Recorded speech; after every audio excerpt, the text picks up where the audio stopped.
More importantly, for Xi Jinping, in order to build his own personal cult, to strengthen the personalistic authoritarian rule, the current Chinese government has made a lot of efforts to maintain strong support from the general public.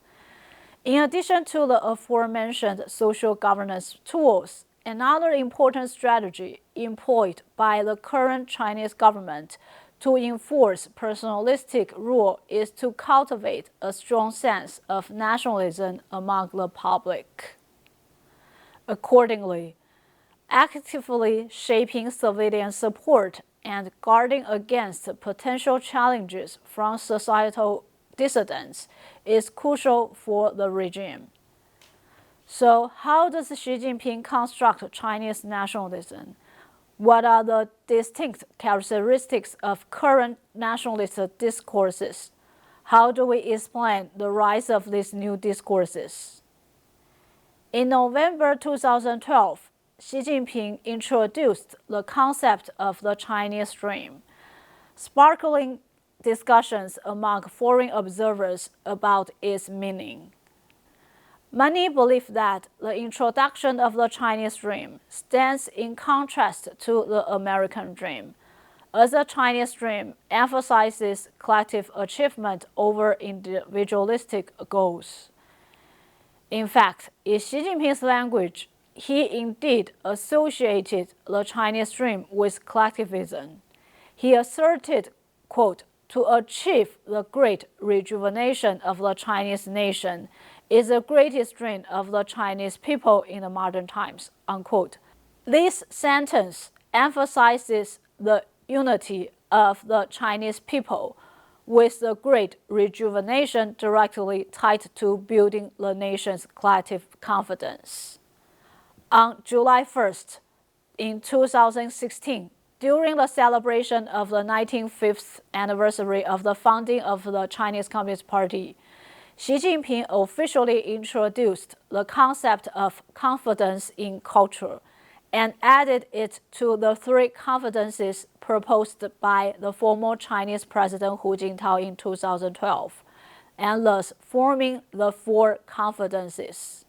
During the 19th CCP National Congress in October 2017, the party's constitution was amended to include these four confidences, namely firm confidence in China's path, theory, system, and culture.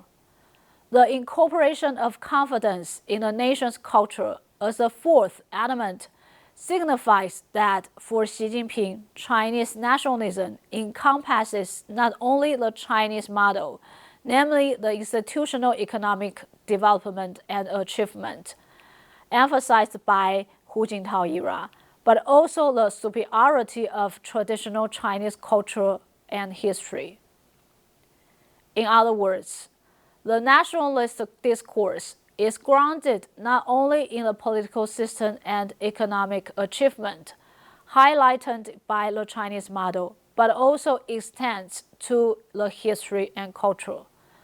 Therefore, the official nationalist discourse in the Xi Jinping era has undergone a transformation.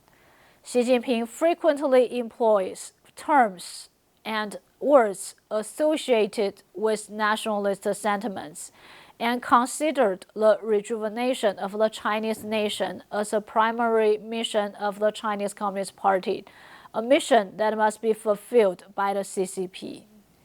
In November 2021, the CCP issued the third historical resolution, titled "The Resolution of the CCP Central Committee on the Major Achievement and Historical Experience of the Party over the Past Century."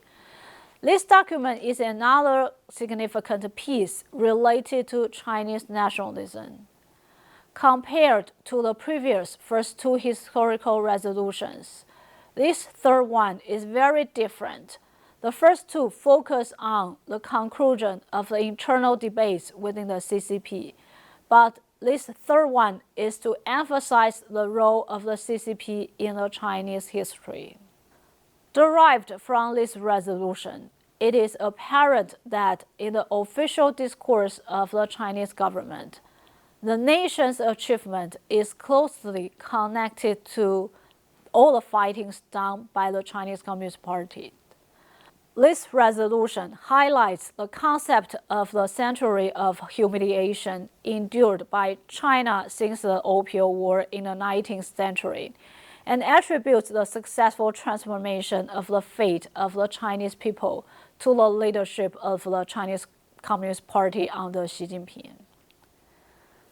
Additionally, the resolution emphasizes the effective localization of Marxism under Xi Jinping's thought, bending its fundamental principles with the specific conditions in the traditional culture of the Chinese nation.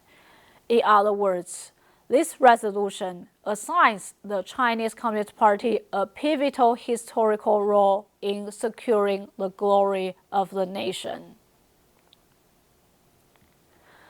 The achievement of prosperity for the nation and its people is considered attainable only through the efforts of the CCP. At the same time, looking into the future, the resolution notes that China is currently confronting a, quote, worldwide great upheaval not seen in the century, unquote. Xi Jinping, as the core leader of the party, is entrusted with, quote, comprehensively grasping the overall strategy of the great rejuvenation of the Chinese nation, unquote. Simultaneously, the resolution also details the so-called numerous achievements done by Xi Jinping, often drawn parallels with figures like Mao Zedong and Deng Xiaoping. This not only sets the stage for Xi Jinping's third term, but also implies that the great rejuvenation of the Chinese nation inevitably hinges on the leadership of Xi Jinping.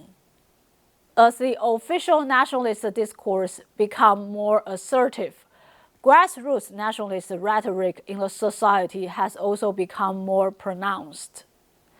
Due to the flourishing development of today's social media platforms, nationalist sentiments can easily circulate among Chinese netizens.